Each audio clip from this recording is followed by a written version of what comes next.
Muy buenas noches. El día de hoy vamos a iniciar con la nueva asignatura que es filosofía. Vamos a ver sobre los tipos de pensamiento, tanto el pensamiento mítico y cotidiano versus el pensamiento científico y filosófico. Entonces, nosotros como seres humanos siempre buscamos la manera de buscar respuestas, nuestro origen, todo lo que creemos es verdadero, es falso, cómo identifico eso, por qué el ser humano busca explicaciones, porque siempre busca una razón de vida. El ser humano siempre desde la antigüedad se ha preguntado para qué estoy aquí en el planeta Tierra, cuál es el sentido de la vida, etcétera. Entonces, siempre se han planteado esos pensamientos y desde la antigüedad, como les decía, el ser humano siempre busca comprender la realidad mediante diversas formas de pensamiento, ya sean pensamientos inmediatos o de razonamiento. El pensamiento mítico es la forma de explicar la realidad mediante relatos, mediante mitos relacionados con dioses o fuerzas sobrenaturales. El, las características del pensamiento mítico es que es tradicional, no se cuestiona, es simbólico, es cultural y básicamente no tiene manera de ser comprobable. Entonces, un ejemplo de un pensamiento mítico es, por ejemplo, las limpias que se hacen, no sé, la del huevo, la de con las cebollas, etcétera, los diferentes características que tienen cada familia. Por lo general, los abuelos son los que transmiten esto de generación en generación, aunque ahora ya no se utilice tanto por la falta de creencia tal vez, pero eso es cuestionable porque no se ha visto que sea comprobable que si me limpian voy a estar mejor, un agua, etcétera. Entonces esos pensamientos míticos prácticamente son los que no se puede cuestionar porque son parte de la tradición, parte de nuestra generación. Tal vez nuestro abuelo lo transmitió a mi padre y mi padre a mi madre y tal vez yo también lo replique o tal vez yo ya lo corte porque no, tal vez ya no creo en eso, etcétera. Es un buen ejemplo. La función del mito busca explicar el origen del mundo. Básicamente los mitos es parte realidad, parte falsa y la función es transmitir valores con las historias que se cuentan, dar sentido a la vida, etcétera, con los diferentes tipos de historia que hemos tenido nosotros, y por ejemplo tradicionales por ahí, igual los mitos de la Llorona, no sé, que es algo que son cuentos fantasiosos, hasta algo más antiguo, tal vez en la época precolombina con los incas que tenían sus mitos, que tenían que sacrificar algo para que llegue el invierno, el verano, etcétera. Entonces esos son mitos que no se puede comprobar, pero están ahí. Ahora el pensamiento cotidiano es conocimiento basado básicamente en la experiencia diaria y el sentido común. Es como yo me crié, cómo me crié tomando esas decisiones. Las pienso antes de actuar, no soy muy impulsivo, digo sí, no, inmediatamente. Es como, vamos a la casa de la abuela, vamos, y ni siquiera nos detenemos a pensar si tenemos deberes, si tenemos trabajo, etcétera. Solo respondemos impulsivamente. Entonces, ese es el pensamiento cotidiano, que es el que más se usa a diario. Las características del pensamiento cotidiano es que es práctico, es empírico, no es reflexivo y puede contener errores, porque me puedo equivocar. Imagínense, por ejemplo, yo no puedo comer cierto tipo de comidas, entonces no puedo estar aceptando. Vamos a una salchipapa y ni siquiera lo razono. Digo sí por quedar bien, tal vez.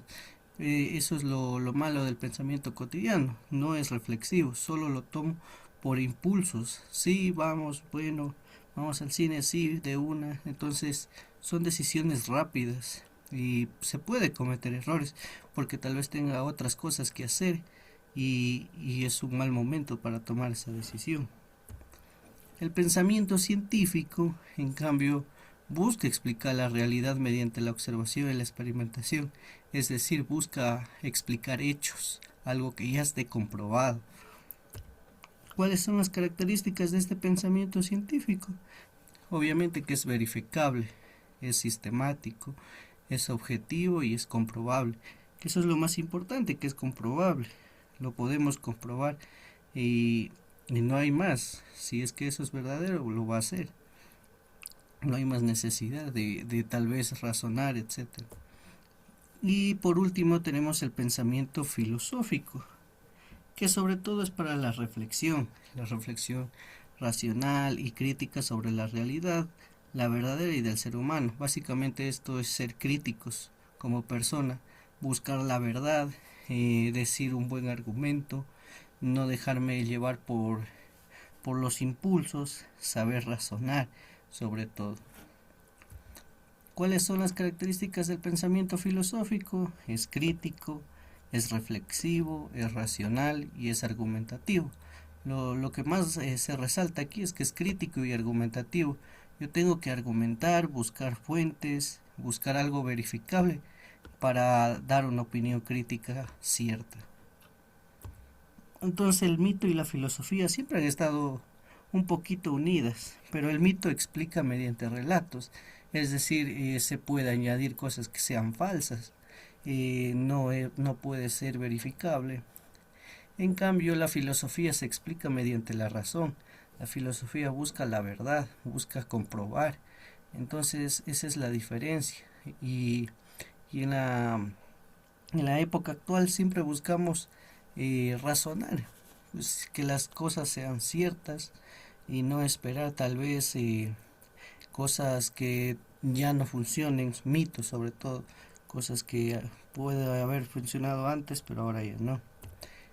Entonces el origen de la filosofía ya sabemos que surge en Grecia, ya vimos en historia, surge en Grecia cuando se buscan explicaciones racionales y no míticas. Ellos ya se preguntaban, ¿para qué vivo? ¿Para qué estoy en la tierra? ¿Por qué me pasa esto? ¿Es justo? ¿No es justo? Entonces ya se hacían esas preguntas en la antigua Grecia. ¿Cuál es la importancia de la filosofía? Promover un pensamiento crítico, saber reflexionar sobre todo y emitir un buen comentario, fomentar el diálogo y sobre todo formar ciudadanos conscientes, sobre todo en las tomas de decisiones.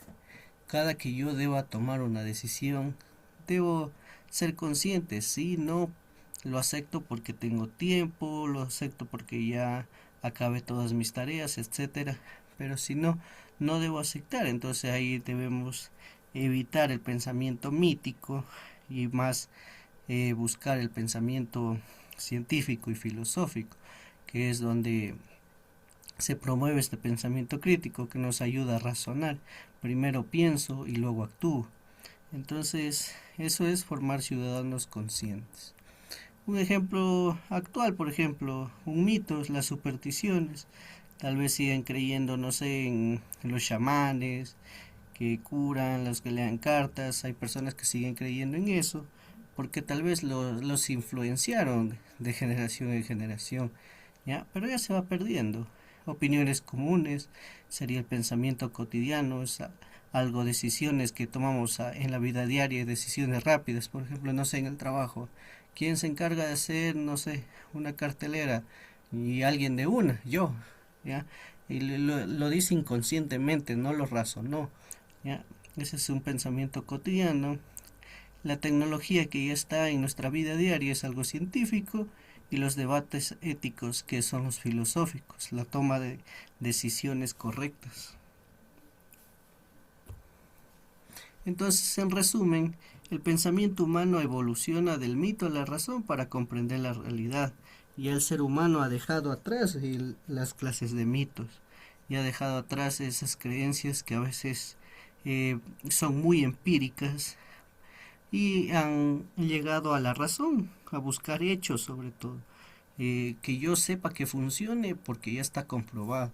Entonces eso es lo que ha ido cambiando, ha ido evolucionando, todo de todo, sobre todo en Latinoamérica, en el tercer mundo, no se evoluciona tanto, se sigue algunos manteniendo unas parte de la cultura tradicional, por ahí siguen limpiando los chamanes, etcétera, lectura de cartas. Todavía se sigue viendo, pero ya se desaparece constante pasa el tiempo.